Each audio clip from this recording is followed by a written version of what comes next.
Senior Leadership and Management Masterclasses to influence your output, growth, change and culture. What do you do with Q2s?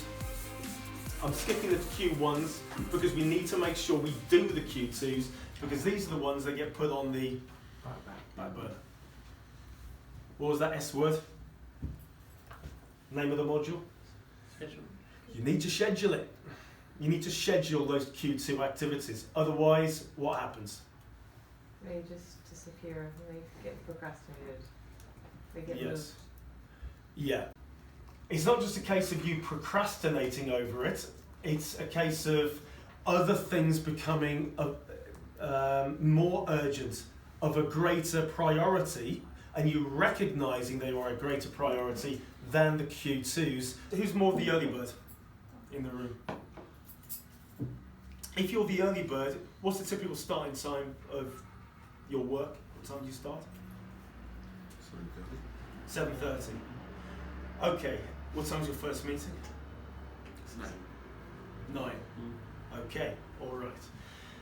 Now, if you are able, start work just that little bit earlier. I'm not talking about making huge changes to the way that you manage your time. Just sometimes the subtle shifts, the little things can make the big difference. So it could be a case of if you start at 7:30, which for me is incredibly early, I start at 9. But if you start at 7:30, you might want to consider, because I'm not dictating how any of us do things, it's up to you, I'm just throwing you some balls, it's up to you whether or not you want to knock them back into my court. Starting at 7. If you start at 9, maybe consider starting at 8:30. Nevertheless, you need to schedule some Q2 activities. I've gone from being early bird to being night owl. I do my Q2s now at the end of the day. But you have to do it at a time where everything else is shut. It says shut. It says shut.